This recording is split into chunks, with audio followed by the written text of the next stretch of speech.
سبحان الذي أسرى بعبده ليلا من المسجد الحرام إلى المسجد الأقصى الذي باركنا حوله لنريه من آياتنا إنه هو السميع البصير. وآتينا موسى الكتاب وجعلناه هدى لبني إسرائيل ألا تتخذوا من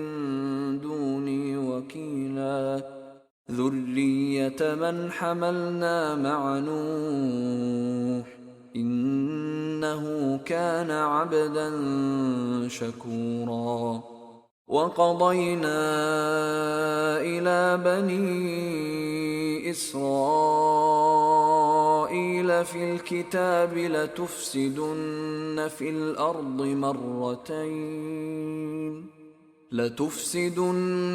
في الأرض مرتين ولتعلن علوا كبيرا. فإذا جاء وعد أولاهما بعثنا عليكم عبادا لنا أولي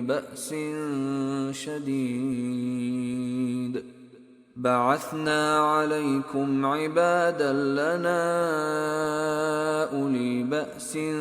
شديد فجاسوا خلال الديار وكان وعدا مفعولا. ثم رددنا لكم الكرة عليهم وأمددناكم بأموال وبنين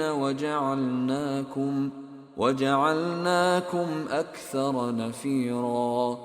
إن أحسنتم أحسنتم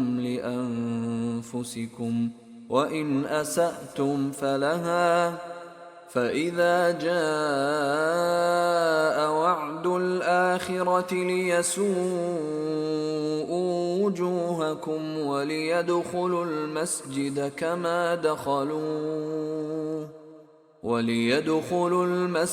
كما دخلوه أول مرة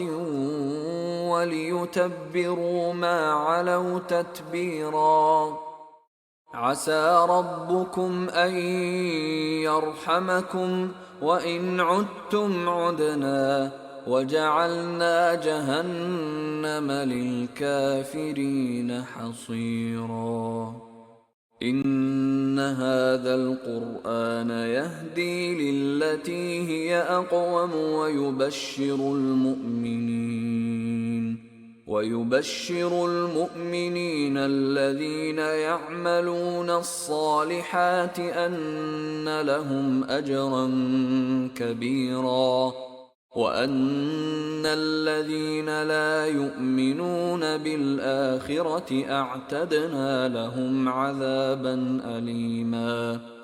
ويدعو الإنسان بالشر دعاءه بالخير وكان الإنسان عجولا. وجعلنا الليل والنهار آيتين فمحونا آية الليل وجعلنا آية النهار مبصرة لتبتغوا فضلا من ربكم ولتعلموا عدد السنين والحساب وكل شيء فصلناه تفصيلا. وكل إنسان ألزمناه طائره في عنقه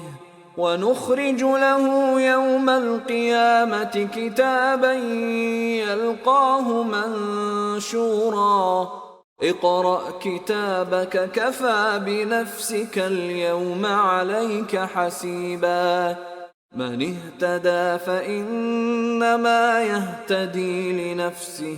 ومن ضل فإنما يضل عليها ولا تزر وازرة وزر أخرى وما كنا معذبين حتى نبعث رسولا وإذا أردنا أن نهلك قرية أمرنا متر فيها ففسقوا فيها فحق عليها القول فدمرناها تدميرا وكم أهلكنا من القرون من بعد نوح وكفى بربك بذنوب عباده خبيرا بصيرا من كان يريد العاجلة عجلنا له فيها ما نشاء لمن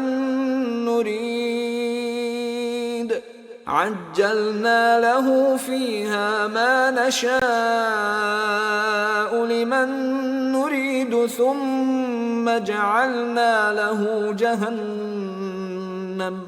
ثم جعلنا له جهنم يصلاها مذموما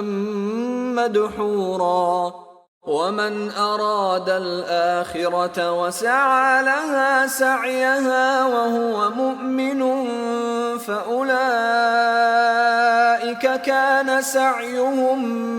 مشكورا كلا نمد هؤلاء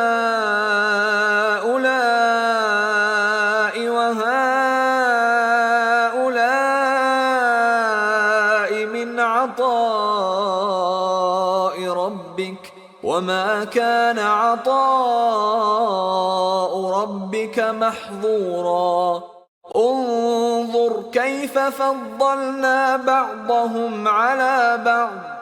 وللآخرة أكبر درجات وأكبر تفضيلا لا تجعل مع الله إلها آخر فتقعد مذموما مخذولا وقضى ربك ألا تعبدوا إلا إياه وبالوالدين إحسانا إما يبلغن عندك الكبر أحدهما أو كلاهما فلا تقل لهما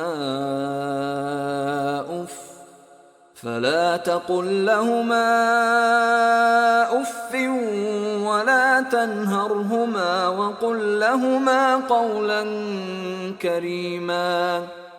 واخفض لهما جناح الذل من الرحمة وقل رب ارحمهما كما ربياني صغيرا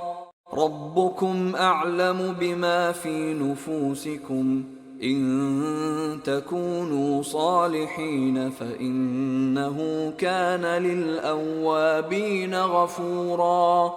وآت ذا القربى حقه والمسكين وابن السبيل ولا تبذر تبذيرا إن المبذرين كانوا إخوان الشياطين وكان الشيطان لربه كفورا وإما تعرضن عنهم ابتغاء رحمة من ربك ترجوها فقل لهم قولا ميسورا ولا تجعل يدك مغلولة إلى عنقك ولا تبسطها كل البسط فتقعد ملوما محسورا إن ربك يبسط الرزق لمن يشاء ويقدر إنه كان بعباده خبيرا بصيرا ولا تقتلوا أولادكم خشية إملاق نحن نرزقهم وإياكم إن قتلهم كان خطأ كبيرا ولا تقربوا الزنا إنه كان فاحشة وساء سبيلا ولا تقتلوا النفس التي حرم الله إلا بالحق ومن قتل مظلوما فقد جعلنا لوليه سلطانا فلا يسرف في القتل إنه كان منصورا ولا تقربوا مال اليتيم إلا بالتي هي أحسن حتى يبلغ أشده وأوفوا بالعهد إن العهد كان مسؤولا وأوفوا الكيل إذا كلتم وزنوا بالقسطاس المستقيم ذلك خير وأحسن تأويلا ولا تقف ما ليس لك به علم إن السمع والبصر والفؤاد كل أولئك كان عنه مسؤولا ولا تمش في الأرض مرحا إنك لن تخرق الأرض ولن تبلغ الجبال طولا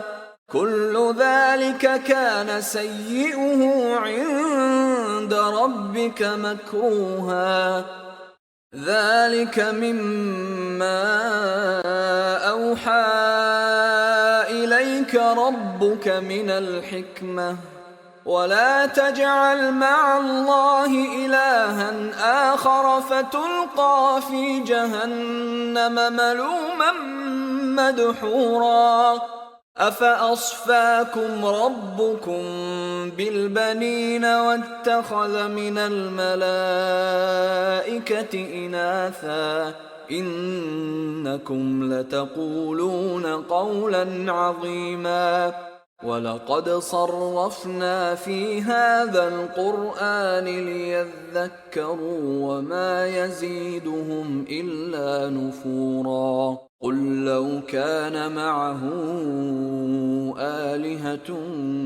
كما يقولون إذا لابتغوا إلى ذي العرش سبيلا سبحانه وتعالى عما يقولون علوا كبيرا تسبح له السماوات السبع والأرض ومن فيهن وإن من شيء إلا يسبح بحمده ولكن لا تفقهون تسبيحهم إنه كان حليما غفورا وإذا قرأت القرآن جعلنا بينك وبين الذين لا يؤمنون بالآخرة حجابا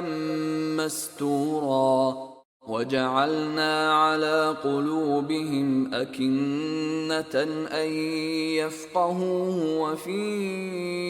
آذانهم وقرا وإذا ذكرت ربك في القرآن وحده ولوا على أدبارهم نفورا نحن أعلم بما يستمعون به إذ يستمعون إليك وإذ هم نجوى إذ يقول الظالمون إن تتبعون إلا رجلا مسحورا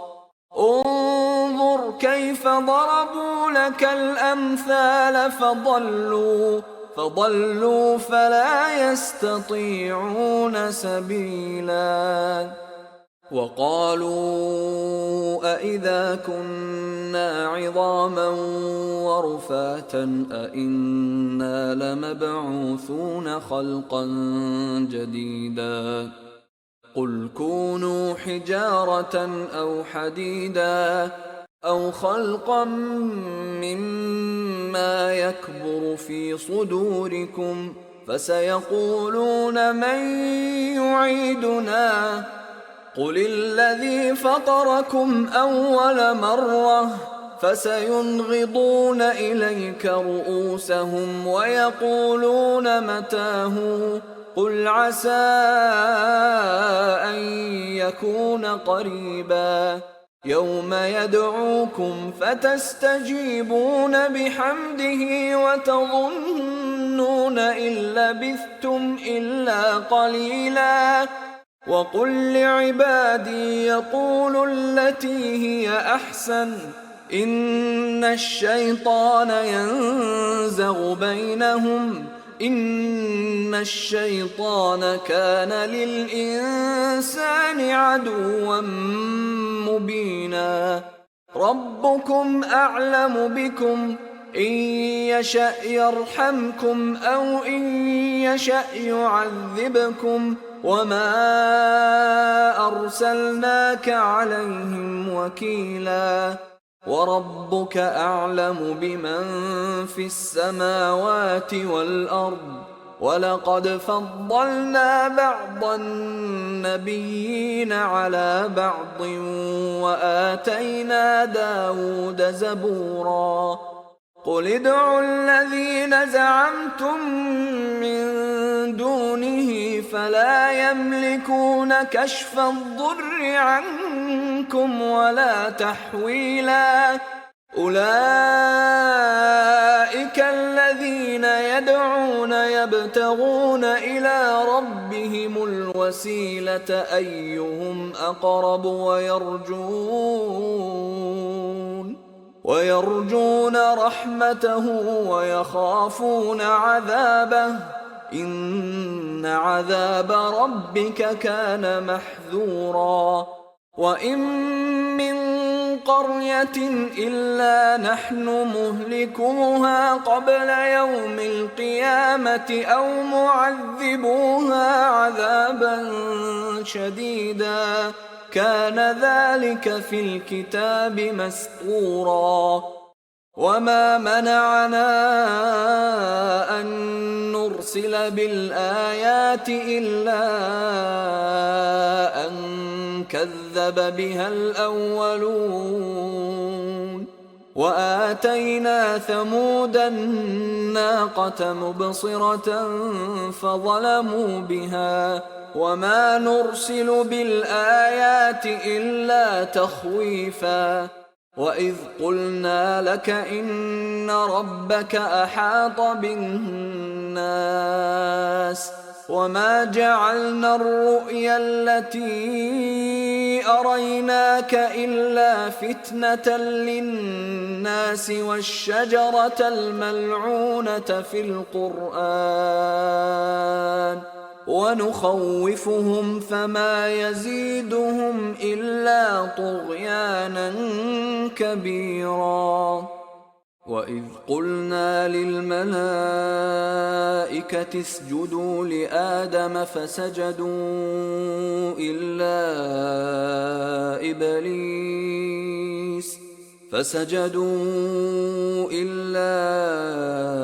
إبليس قال أأسجد لمن خلقت طينا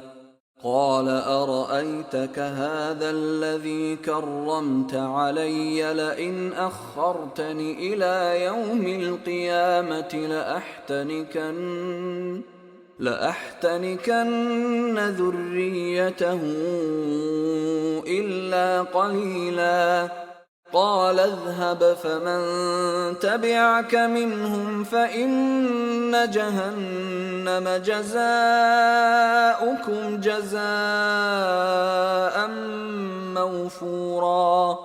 واستفزز من استطعت منهم بصوتك وأجلب عليهم بخيلك ورجلك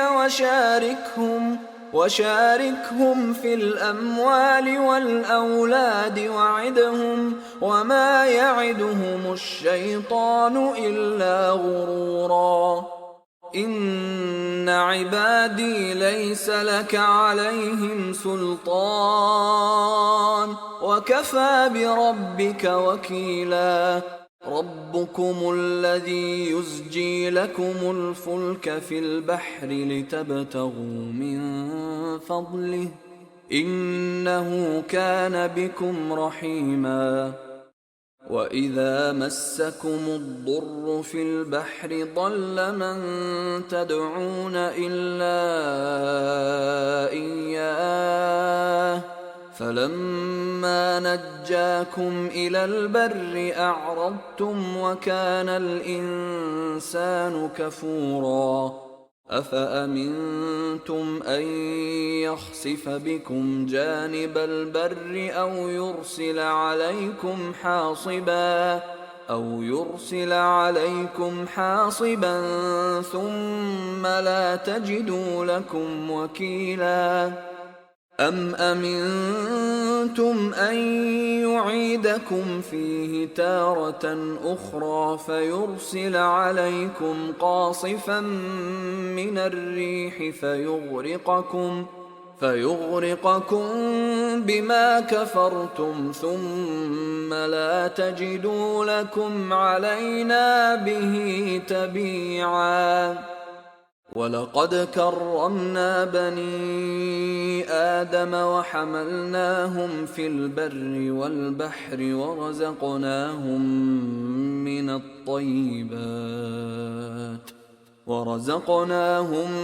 من الطيبات وفضلناهم على كثير ممن خلقنا تفضيلا يوم ندعو كل أناس بإمامهم فمن أوتي كتابه بيمينه فأولئك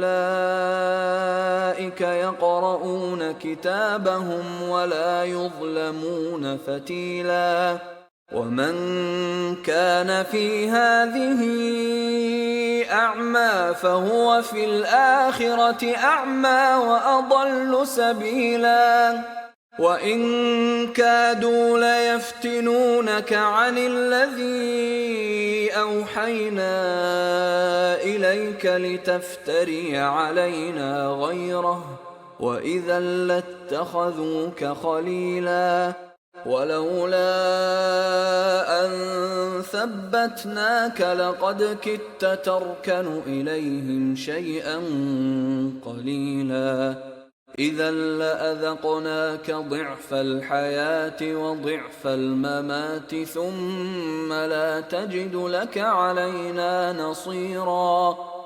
وإن كادوا ليستفزونك من الأرض ليخرجوك منها وإذا لا يلبثون خلافك إلا قليلا سنة من قد أرسلنا قبلك من رسلنا ولا تجد لسنتنا تحويلا أقم الصلاة لدلوك الشمس إلى غسق الليل وقرآن الفجر إن قرآن الفجر كان مشهودا ومن الليل فتهجد به نافلة لك عسى أن يبعثك ربك مقاما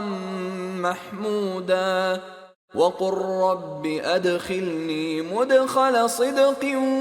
وأخرجني مخرج صدق واجعل لي من لدنك سلطانا نصيرا وقل جاء الحق وزهق الباطل إن الباطل كان زهوقا وننزل من القرآن ما هو شفاء ورحمة للمؤمنين ولا يزيد الظالمين إلا خسارا وإذا أنعمنا على الإنسان أعرض ونأى بجانبه وإذا مسه الشر كان يئوسا قل كل يعمل على شاكلته فربكم أعلم بمن هو أهدى سبيلا ويسألونك عن الروح قل الروح من أمر ربي وما أوتيتم من العلم إلا قليلا ولئن شئنا لنذهبن بالذي أوحينا إليك ثم لا تجد لك به علينا وكيلا إلا رحمة من ربك إن فضله كان عليك كبيرا قل لئن اجتمعت الإنس والجن على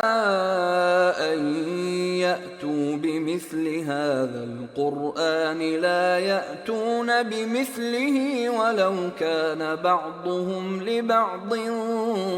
ظهيرا ولقد صرفنا للناس في هذا القرآن من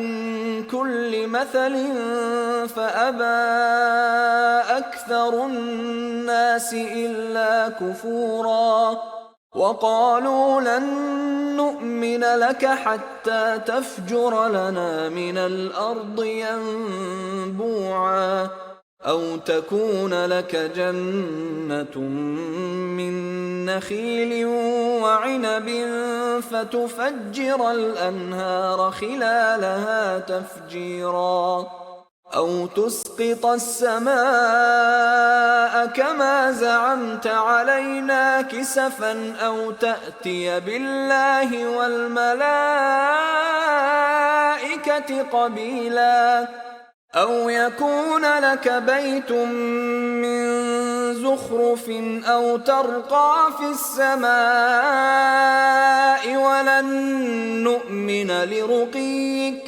ولن نؤمن لرقيك حتى تنزل علينا كتابا نقرأه قل سبحان ربي هل كنت إلا بشرا رسولا وما منع الناس أن يؤمنوا إذ جاءهم الهدى إلا أن قالوا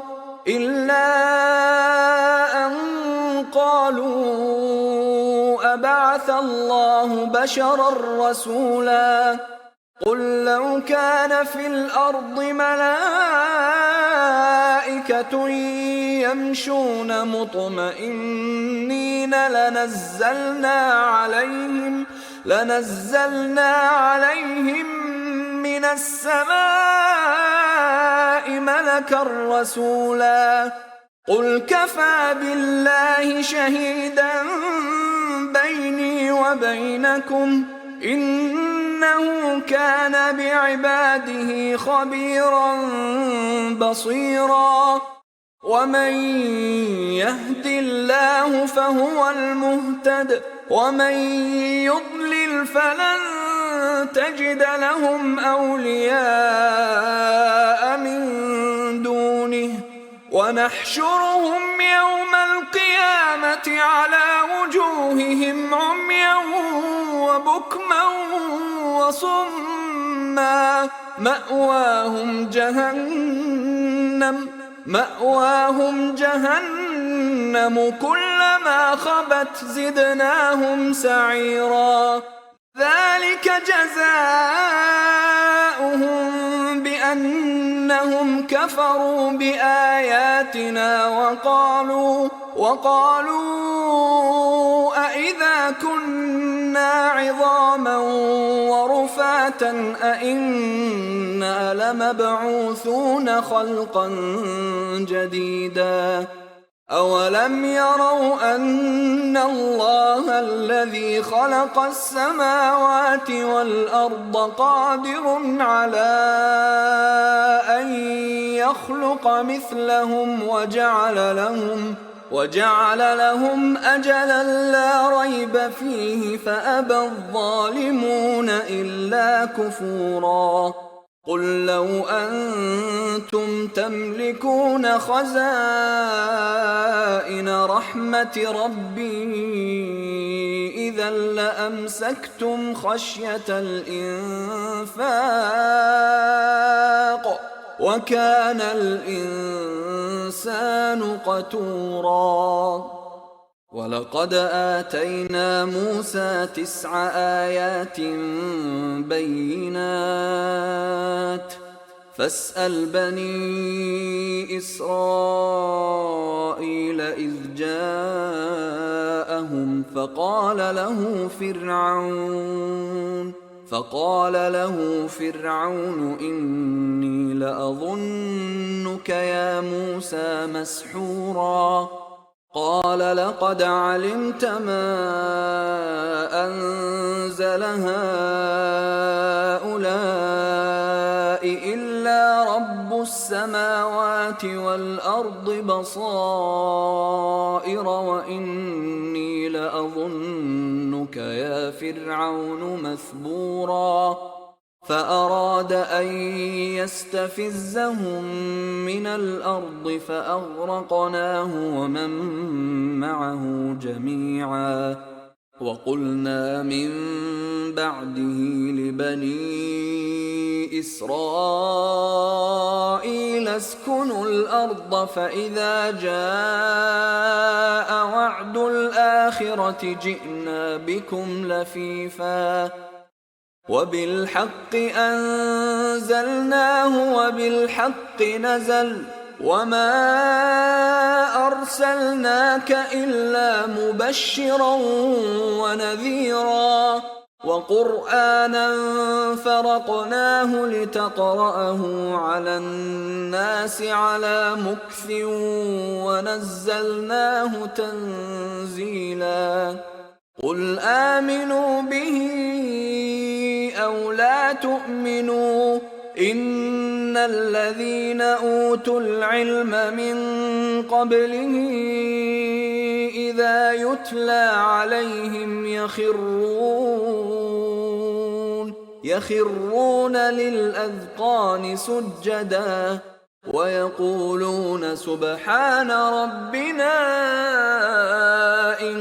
كان وعد ربنا لمفعولا. ويخرون للأذقان يبكون ويزيدهم خشوعا. قل ادعوا الله أو ادعوا الرحمن أيما تدعوا فله الأسماء الحسنى ولا تجهر بصلاتك ولا تخافت بها وابتغ بين ذلك سبيلا. وقل الحمد لله الذي لم يتخذ ولدا ولم يكن له شريك في الملك ولم يكن له ولي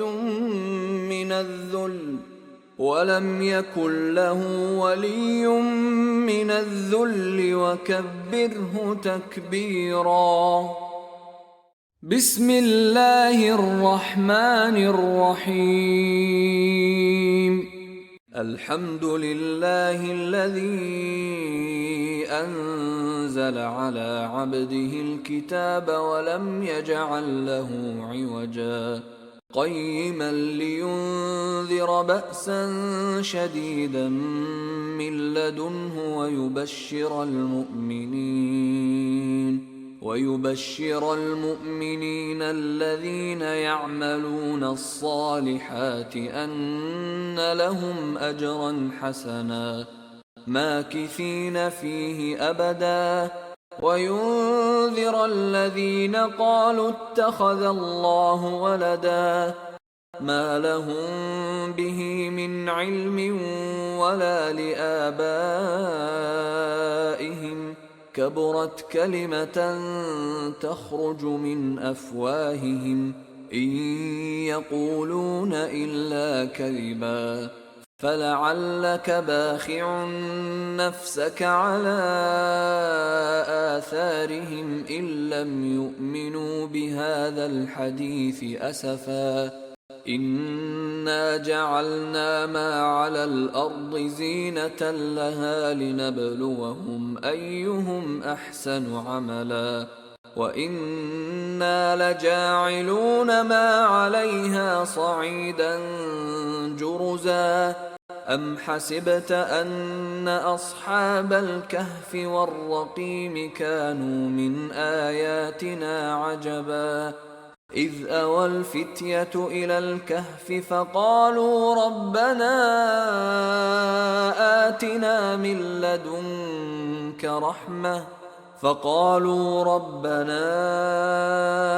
آتنا من لدنك رحمة وهيئ لنا من أمرنا رشدا فضربنا على آذانهم في الكهف سنين عددا ثم بعثناهم لنعلم أي الحزبين أحصى لما لبثوا أمدا نحن نقص عليك نبأهم بالحق إنهم فتية آمنوا بربهم وزدناهم هدى وربطنا على قلوبهم إذ قاموا فقالوا ربنا رب السماوات والأرض لن ندعو من دونه إلها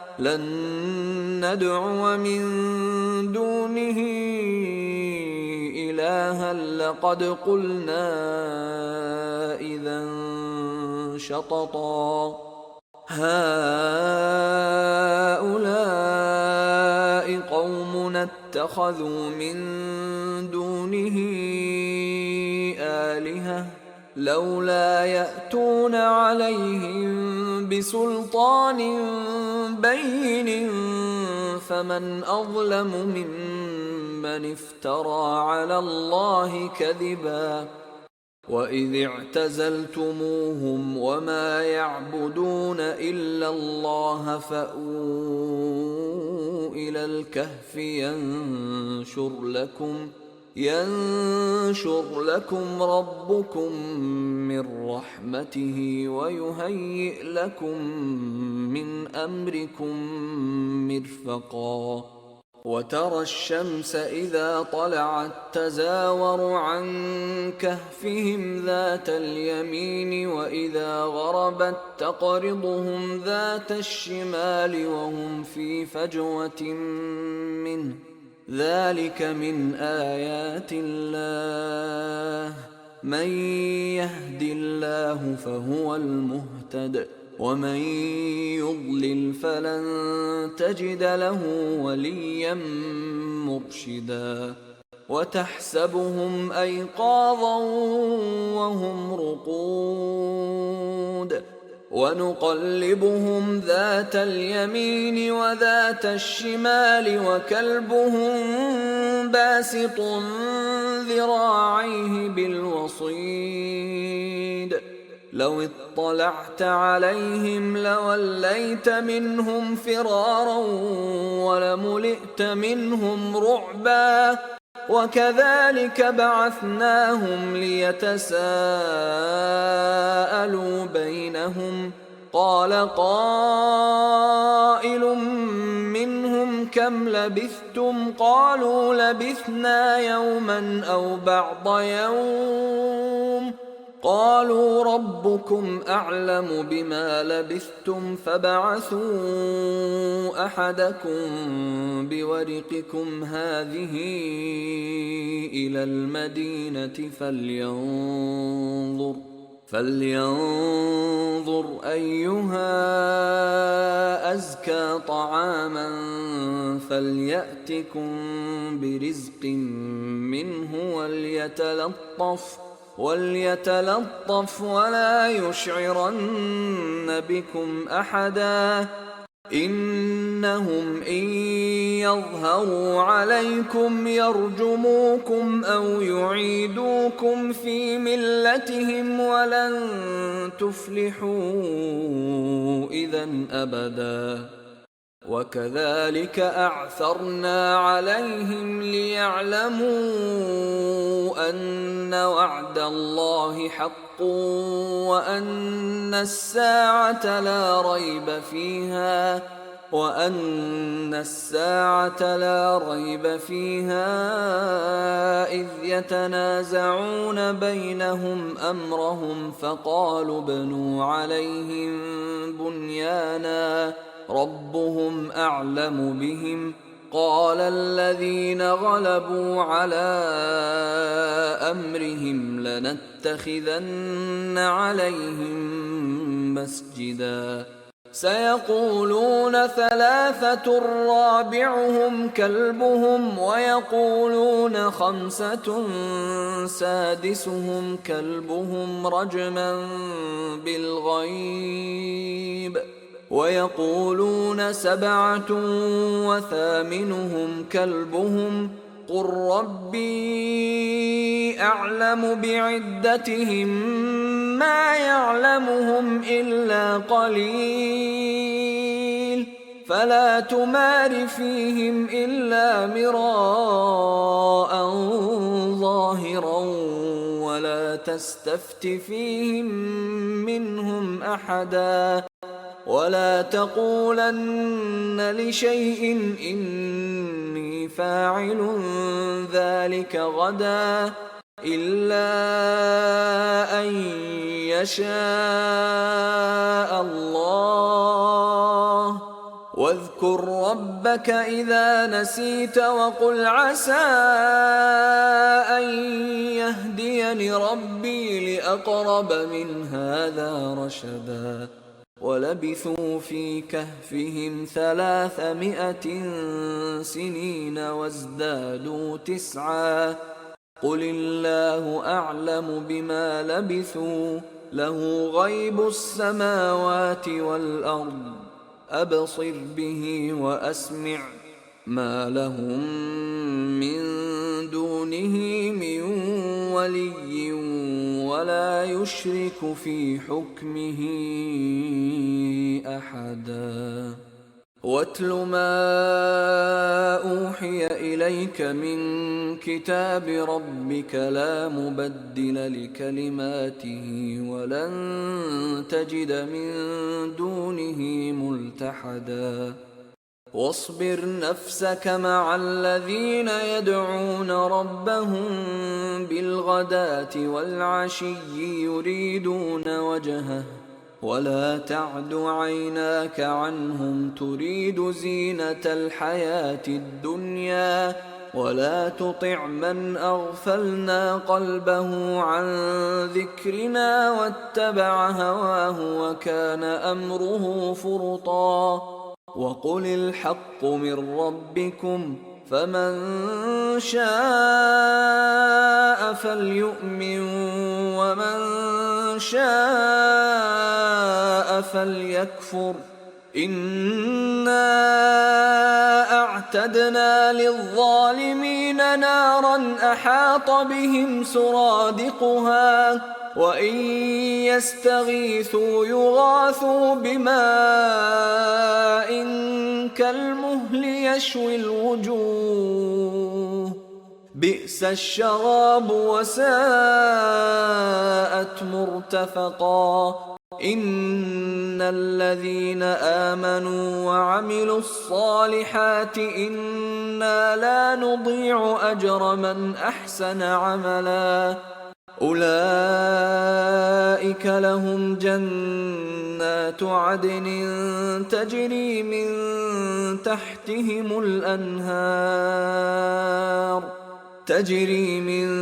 تحتهم الأنهار يحلون فيها من أساور من ذهب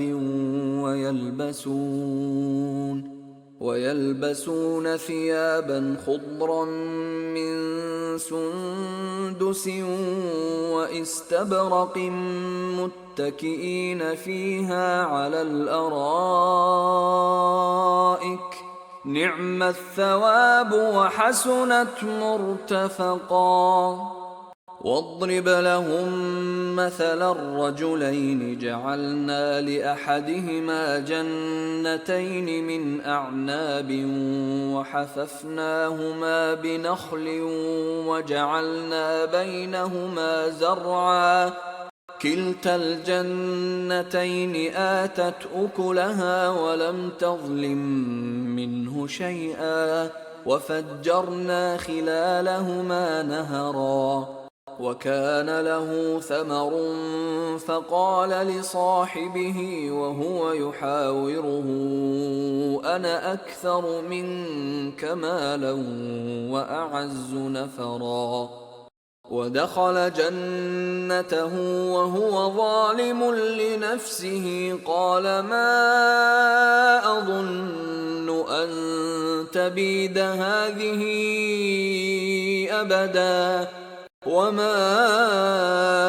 أظن الساعة قائمة ولئن رددت إلى ربي لأجدن خيرا منها منقلبا قال له صاحبه وهو يحاوره أكفرت بالذي خلقك من تراب ثم من نطفة ثم سواك رجلا لكن هو الله ربي ولا أشرك بربي أحدا ولولا إذ دخلت جنتك قلت ما شاء الله لا قوة إلا بالله إن ترني أنا أقل منك مالا وولدا فعسى ربي أن يؤتيني خيرا من جنتك ويرسل عليها حسبانا من السماء فتصبح صعيدا زلقا أو يصبح ماؤها غورا فلن تستطيع له طلبا وأحيط بثمره فأصبح يقلب كفيه على ما أنفق فيها وهي خاوية على عروشها ويقول يا ليتني لم أشرك بربي أحدا ولم تكن له فئة ينصرونه من دون الله وما كان منتصرا هنالك الولاية لله الحق هو خير ثوابا وخير عقبا واضرب لهم مثل الحياة الدنيا كماء إن أنزلناه من السماء فاختلط به نبات الأرض فأصبح هشيما تذروه الرياح وكان الله على كل شيء مقتدرا المال والبنون زينة الحياة الدنيا والباقيات الصالحات خير عند ربك ثوابا وخير أملا ويوم نسير الجبال وترى الأرض بارزة وحشرناهم فلم نغادر منهم أحدا وعرضوا على ربك صفا لقد جئتمونا كما خلقناكم أول مرة بل زعمتم أن لن نجعل لكم موعدا ووضع الكتاب فترى المجرمين مشفقين مما فيه ويقولون ويقولون يا ويلتنا ما لهذا الكتاب لا يغادر صغيرة ولا كبيرة إلا أحصاها ووجدوا ما عملوا حاضرا ولا يظلم ربك أحدا. وإذ قلنا للملائكة اسجدوا لآدم فسجدوا إلا إبليس كان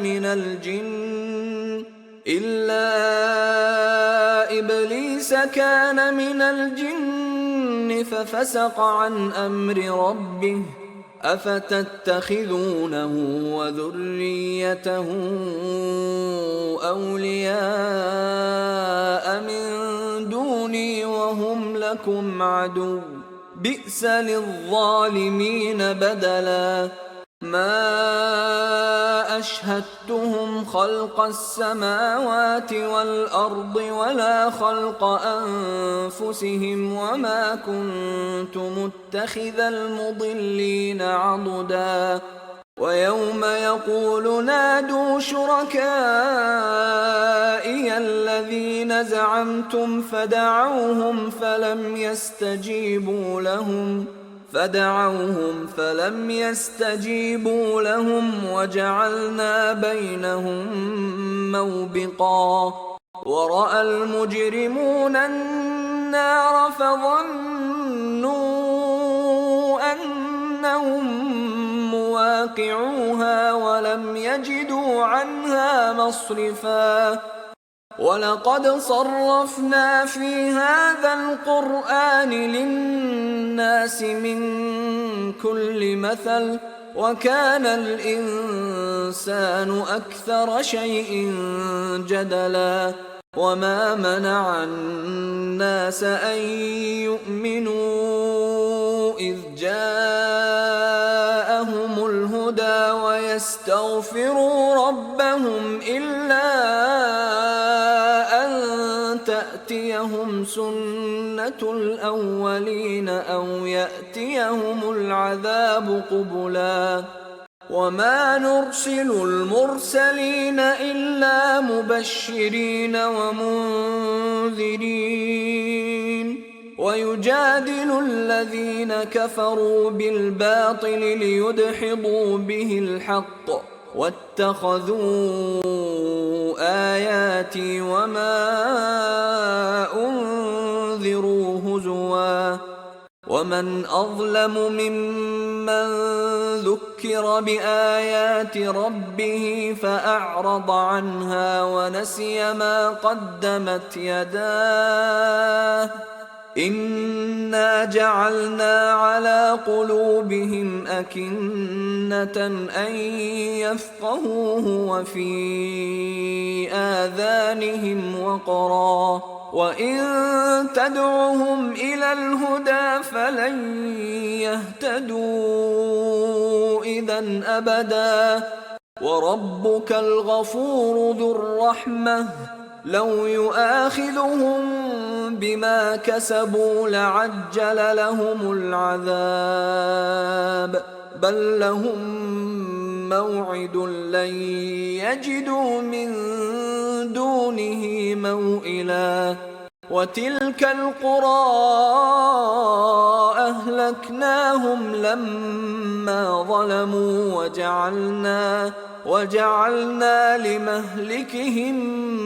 موعدا. وإذ قال موسى لفتاه لا أبرح حتى أبلغ مجمع البحرين أو أمضي حقبا فلما بلغا مجمع بينهما نسيا حوتهما فاتخذ سبيله في البحر سربا. فلما جاوزا قال لفتاه آتنا غداءنا لقد لقينا من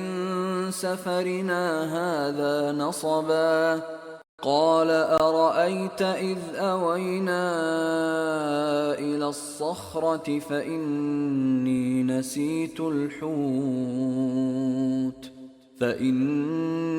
نسيت الحوت وما أنسانيه إلا الشيطان أن أذكره واتخذ سبيله في البحر عجبا قال ذلك ما كنا نبغي فارتدا على آثارهما قصصا فوجدا عبدا من عبادنا آتيناه رحمة من عندنا وعلمناه من لدنا علما قال له موسى هل أتبعك على أن تعلمني مما علمت رشدا قال إنك لن تستطيع معي صبرا وكيف تصبر على ما لم تحط به خبرا قال ستجدني إن شاء الله صابرا ولا أعصي لك أمرا قال فإن اتبعتني فلا تسألني عن شيء حتى أحدث لك منه ذكرا فانطلقا حتى إذا ركبا في السفينة خرقها قال أخرقتها لتغرق أهلها لقد جئت شيئا إمرا قال ألم أقل إنك لن تستطيع معي صبرا قال لا تؤاخذني بما نسيت ولا ترهقني من أمري عسرا فانطلقا حتى إذا لقيا غلاما فقتله قال أقتلت نفسا زكية بغير